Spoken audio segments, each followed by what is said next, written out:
Hi guys, welcome back to the channel. So it appears Democrats are now having the boldness to come out and say how they really feel when it comes to the issue of transgender athletes competing in women's sports. Some of them are coming out and actually saying that they're against it.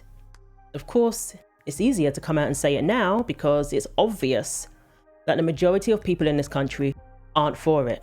When you're running for re-election, you're trying to win a seat, maybe it's not the best time to come out and say it, if that's what your priority is. But now a couple of them are coming out and showing us that perhaps they had more common sense than we were led to believe. So why did they keep quiet? I wonder. Obviously, due to backlash, due to the fact that they would be attacked by the woke mob immediately, labelled transphobic, labelled as bigots. And those labels are the death of any campaign when you're a Democrat. Now, if you're a Republican or a conservative, you get labelled those things all the time anyway. So of course there are a number of factors as to why they never spoke out. Riley Gaines has said on her podcast that she's had Democrats come up to her and say that I have daughters. I too am concerned about boys competing against girls. They've come up and said that to her privately. But when it comes to debating these issues publicly, when it comes to them questioning her, when she gives her testimonies, they go all in and give her a hard time publicly, which makes them huge hypocrites and cowards. However, people deserve a second chance, so we may hear more people come out and actually show their support for female athletes. We will hear people come out and show their support for protecting female spaces, even Democrats. I want to react to a discussion I came across where they were questioning these Democrats who have come out and spoken about their support for female athletes and keeping men out of women's sports. They're discussing that topic, and apparently an article was written with the title, "Woke is Broke." I believe it's to say that people care more about their finances, being able to afford groceries, being able to pay their bills, than getting caught up in all these woke ideology that's been shoved down their throats. So let's take a look. But before we get into that, let's have a word from today's sponsor. This year, we've seen a number of high-profile data breaches, raising serious concerns about personal information security. A letter or email informing you that your data has been breached is hugely alarming. Many of us have experienced this. AT&T exposed 2 breaches, one affecting approximately 2.5 million customers, and another impacting 9 million customers. Ticketmaster experienced a massive breach, compromising over 560 million customer records. But most alarming of all, just a few months ago, National Public Data announced that it had suffered a major breach that could potentially impact every American. The incident compromised over 2.9 billion records used for background checks, including critical personal information, such as full names, addresses, dates of birth, phone numbers, and most importantly, social security numbers. It has been confirmed that members of the hacker group have released this sensitive information online for free. Thankfully, this is not something I worry about anymore because I use Aura, today's sponsor. Aura monitors your personal data, including your social security number, across billions of data points like the dark web and public court records to alert you about potential identity theft. They also provide up to $5 million in identity theft insurance in case the worst happens. Plus, Aura offers a variety of other features to keep you safe online, including real-time alerts for data breaches, a VPN for secure browsing, a data broker opt-out to stop companies from selling your personal information, a password manager to help you create and store strong passwords, and more. I'm not leaving myself and my family vulnerable to data breaches, and if you don't want to either, you can go to aura.com/IreneBritUSA to try 2 weeks for free. That will be enough time for Aura to find out if any of your personal data is exposed. That's aura.com/IreneBritUSA to secure your data today. So Riley Gaines speaks about one Democrat senator who actually supported her publicly, and even helped vote for legislation to protect women's sports. So he openly supported the fight for women's sports, the fight for female athletes, and guess how he was treated? He was treated appallingly by members of his own party, and sadly he did pass away last year due to pancreatic cancer. That's what millions of moms are doing around the country, millions of women and men. And I think that we just are going to have to continue to amplify our voices. Really powerful. Your experience It reminds me a lot of a representative in Kansas, actually. His name is Marvin Robinson. And it was, I mean, very similar, where the women's sports bill came up. They had tried for 3 sessions. They couldn't get it through.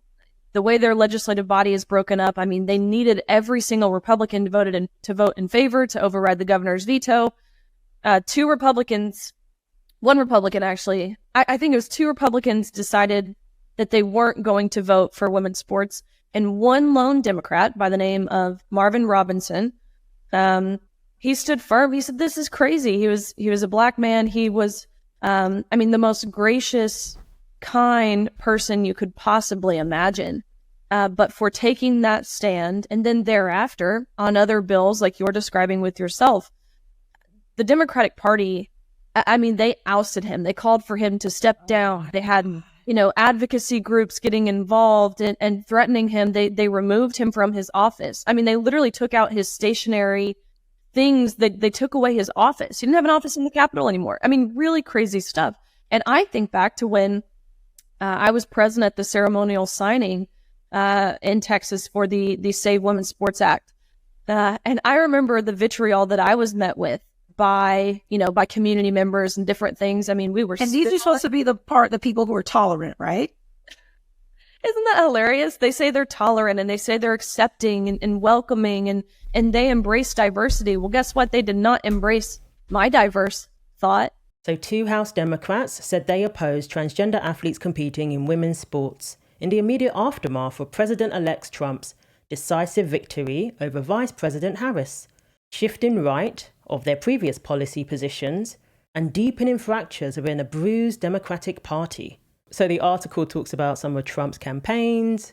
One of his campaigns featured Charlemagne, who was absolutely shocked about this gender reassignment surgeries for inmates and illegals. Even CNN was shocked about it. So Tom Suozzi said, "The Democrats have to stop pandering to the far left. I don't want to discriminate against anybody, but I don't think biological boys should be playing in girls' sports." Democrats aren't saying that, and they should be. And then we have Seth Moulton, another Democrat, who said, "Democrats spend way too much time trying not to offend anyone rather than being brutally honest about the challenges many Americans face. I have 2 little girls. I don't want them getting run over on a playing field by a male or formerly male athlete. But as a Democrat, I'm supposed to be afraid to say that." Wow. Moulton, like Suozzi, has voted with most other Democrats to safeguard transgender rights since his election in Congress in 2015. Twice, once in 2022 and again in 2023. He co-sponsored House Democrats' transgender bills of rights, which, among other protections, would guarantee trans athletes the right to participate on sports teams that match their gender identity. And Moulton voted against passing Rep. Greg Steube's Protection of Women and Girls in Sports Act, which had sought to change Title IX to recognize sex as based solely on a person's reproductive biology and genetics at birth. Not one single Democrat voted for that bill. Not one. So they will vote against what they actually believe, because they're playing the game, I guess. We've been talking about this guy, Seth Moulton. He's a Democrat in Massachusetts who has now come out. I mean, he's basically now Riley Gaines. He's coming. I just don't want my daughters to have to deal. And we've been pointing out his hypocrisy, because he has been not only, he wasn't neutral on this issue prior to now. He was actively pushing legislation that would mandate men in women's sports, mandate it, and actively opposing the bills that would have stopped it. And now he tells us, oh, he's been worried about his daughters all along. Well, why didn't you protect them, you feckless fool? Why didn't you do anything? You were on the wrong side. You would have rather seen your daughters get hurt than lose your election or risk alienating your voters? What kind of a man are you? Now, knowing that the majority of people in the country are not for this, now you're coming out and saying how you really feel. So let's take a look at this segment. And if you read Maureen's column, when she says woke is broke, if I can sum it up, it's the idea that a lot of people, the same people maybe who you were talking about, who didn't feel economically like President Biden understood the pain they were in, feel like on a lot of issues that they are talked down to and patronized when they raise questions about some very real cultural changes in America. One of those issues Republicans used as a big time wedge issue, which is trans and trans rights. Seth Moulton gave a quote to the New York Times, and I will read it. He said, this is a Democrat from Massachusetts, Democratic congressman. Democrats spend way too much time trying not to offend anyone rather than being brutally honest about the challenges many Americans face. I have 2 little girls. I don't want them getting run over on a playing field by a male or formerly male athlete. But as a Democrat, I'm supposed to be afraid to say that. Now, after he said that, the campaign manager of his campaign resigned and said that, he was upset. Other local officials said they were upset. He got skewered online. He said on CNN last night something slightly different. I want you to listen to it. I stand by my position, even though I may not have used exactly the right words. And I'm willing to have this debate, as I've been having with LGBTQ advocates and others, some of whom agree with me and others who don't. But we're engaging in a thoughtful debate. On the other hand, some of the people, like you mentioned, are just more interested in shaming fellow Democrats, shaming the majority of voters when they simply don't meet their ideological purity test. I spoke with him this morning, and he said that he's getting a lot of support in email and texts and phone calls from Democrats saying, we're glad that you spoke up. Now, this is very complicated. Yeah. I think when he said, and just having spoken to him, when he said, I didn't use the right words, perhaps it was about the way Ayanna Pressley took it, which is that he's scapegoating and dehumanizing people who are going through transition, particularly when you're talking about little kids, and that's a whole totally different issue. But the bigger picture conversation that he and others want to start is, how do we have a progressive agenda without people feeling like they are alienated if they don't fully understand sort of the new society that we are in, and that those people, trans people, should have rights? Yeah, and I've spoken with a number of Democrats who have essentially said post-election,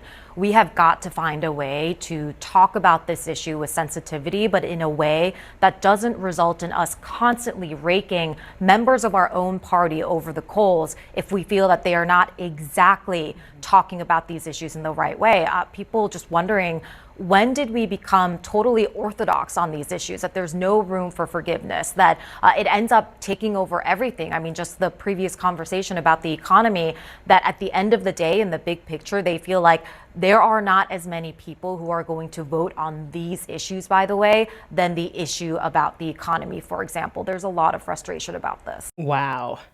He's getting emails from other Democrats saying, thank you, we can finally say this now, or thank you for speaking for us because this is how we feel. But we were too afraid to say it. And you know what, Democrats? That's why you lost. Instead of to apply some common sense and say, okay, I'm all for trans rights, I believe they should have access to this or whatever, but this is where we draw the line. This is where we actually care about women and ensure that everybody's rights are protected. That would make more sense than to accuse people and point the finger. Because when somebody says, I don't believe that transgender athletes should compete in women's sports, they are immediately accused of not wanting them to have any rights, not wanting them to participate in sports at all, which is very disingenuous. Very disingenuous. Nobody ever said that they shouldn't be allowed to participate in sports. Like we've always said, they need to be in the correct category, even if that's to create another category. The Democrats' time would have been better spent if they had advocated for open categories, if they had advocated for additional categories to accommodate transgender athletes. You know what they invested their time in? Gaslighting the nation. Saying that people who care about girls having their own categories and not having their categories infringed upon are bigots. Throwing around the G word.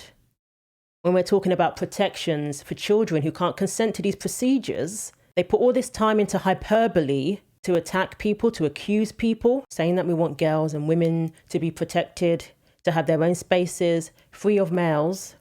Doesn't mean that we don't care about rights of other groups. Even now, the latest rhetoric is that Trump is going to take away all rights of transgender people, of women even, black people. He's going to take away all your rights. If you're not a white male, your rights are going to be taken away.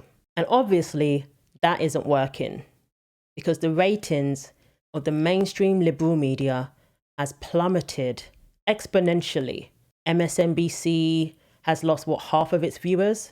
At least when it comes to, what's her name? Joyless Reed. She's lost half her viewers. I can't think why. The former and future president is moving quickly to fill the clown car and round out his cabinet before he changes his mind and fires them all.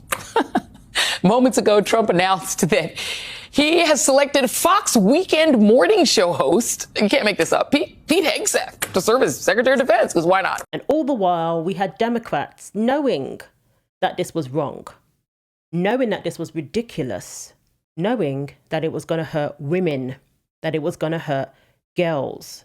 Female athletes have come forward. They have shared their experiences being in the locker room with a male athlete, competing with a male athlete, whether it's swimming, whether it's track and field, even boxing. These Democrats stood by and were perfectly happy to allow that to happen, to advance their career or not hurt their career, I guess.